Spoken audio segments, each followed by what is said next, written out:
এই যে বড় বউ, ওকে নিয়ে পীড়িত করলেই চলবে?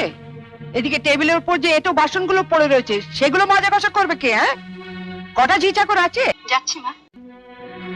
চলো না দিদি, আমি তোমার সঙ্গে হাতে হাতে কাজ করি।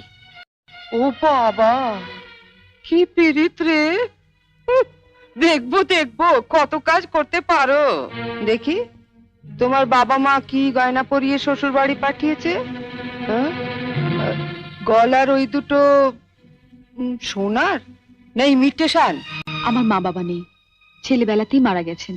আমি মামার কাছেই মানুষ। ও, মা বাবাকে খেয়ে বসে আছো? ধন্যি মেয়ে। এখানে এসে আবার তো নতুন করে মা পেলাম। ও বাবা, কি কাব্য মারা কথা রে বাবা! শিখে নাও মেজো বউ। আমার বাবা ওসব ন্যাকামি আসে না। না, খোলো দেখি হাতটা। দেখি দেখি দেখি দেখি ছোট বউয়ের মুখখানা দেখি।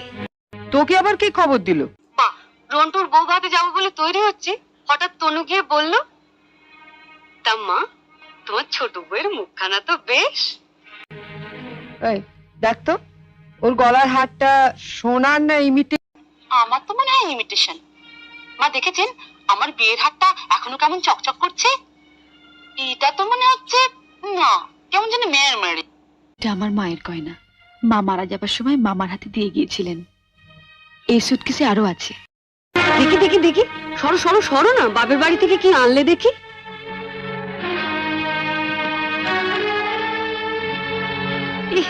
এ কি শাড়ি গো! ই মেয়ে, এ নিশ্চয়ই কোনো ভিখারি বাড়ির মেয়েকে বিয়ে করেছে তনু।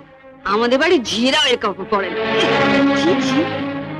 দেখ দেখ, ই বাবা, লাল লাল হয়ে যাচ্ছে দেখি পাউডার। মা মা আমি ঠিক বলছি মা, এ নিশ্চয়ই কোনো বস্তি বাড়ি মেয়ে, নইলে বিয়েতে কেউ এরকম শাড়ি দেয়? দেখ দেখ, বাহ, এই শাড়িটা কিন্তু বেশ, তাই না মেজে বৌদি? মোটামুটি। হ্যাঁ। মা ওমা দেখো না, আমাকে মানিয়েছে। খুব সুন্দর মানিয়েছে, ভালো, খুব সুন্দর। আমি এই শাড়িটা নিয়ে যাচ্ছি, রন্টুর বউ ভাতে পরে যাব। শোনো, রাত্রিবেলায় ভালো করে আমি এসে সুটকেসটা ঘেটে দেখবো, কিছু যেন শরীর রেখো না। মা নজর রেখো। শাড়িটা রেখে যাও। রেখে যাবে মানে? শুনলে না, ও এটা পরে ওর বন্ধুর বউ ভাতে যাবে। বউ ভাতে যাবে?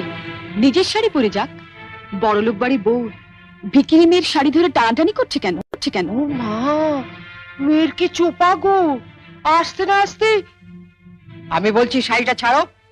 না, আপনার মেয়ে না বলছিল আমার মামা যেসব শাড়ি দিয়েছে তা নাকি ওদের বাড়ি ঝিও পড়ে না?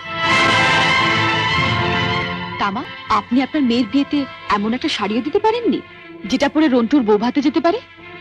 আপনি তো দেখছি মা আমার মামার চেয়ে বেশি। কি কি বললে তুমি আমার মাকে? বুকে খুব বাজলো না? ঠিক আমার বুকেও এমনি করে বেজেছিল যখন তুমি আমার পিতৃতুল্য মামাকে ভিকিরি বলেছিলে। চুপ কর ছোট। না, তুমি তো যত নষ্টের গোড়া। ও আসার সঙ্গে সঙ্গে 7 তাড়াতাড়ি কেন নিজের ঘরে নিয়ে এলে এবার বুঝতে পারছি।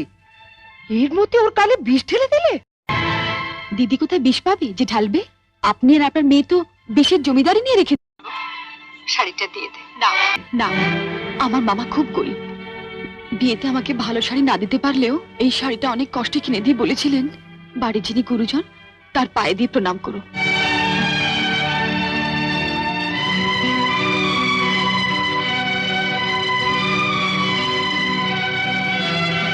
এ কি করলি হতভাগী?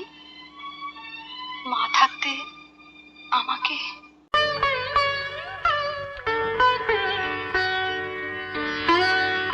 ছোটবেলায় মাকে হারিয়েছি, কত আশা নিয়ে বাড়িতে এসেছিলাম নতুন করে আবার মাকে পাবো। কিন্তু বড়দি, ওনার যা মূর্তি দেখলাম এ তো মায়ের মূর্তি নয়। শাড়ি দিয়ে প্রণাম করলে আমার মরা। শুনলে মেজে বৌদি, শুনলে? যত বড় মুখ না তত বড় কথা। ঠিক আছে, রন্টুর বউ ভাত থেকে আসি, তারপর তোমার হচ্ছে। দাঁড়াও, যাবার আগে ছুঁড়ে ছুঁড়ে যে শাড়িগুলো ফেললে সেগুলো সুটকেসে তুলে দিয়ে যাও। তুমি বড়লোক বাড়ির বউ, তোমার বাড়িতে 10-20টা ঝি থাকতে পারে, কিন্তু এই বাড়িতে তো ঝি নেই, তাই কাজটা তোমাকেই করে যেতে হবে। কি হলো, তোলো? মেজো বৌদি। ছেড়ে দে ছোট, তুমি চুপ কর বড়দি। রন্টুর বউ ভাতে যেতে গেলে কিন্তু এই কাজটা করে দিয়ে যেতে হবে ঠাকুরজি। আমার বাড়িতে মা, কি ডাকাত মেয়ে রে বাবা। তুমি কোথায় যাচ্ছ? ছাড়, ছেড়ে দে ছোট, ছেড়ে দে, নইলে কিন্তু রন্টুর বউ ভাতে যেতে দেবো না।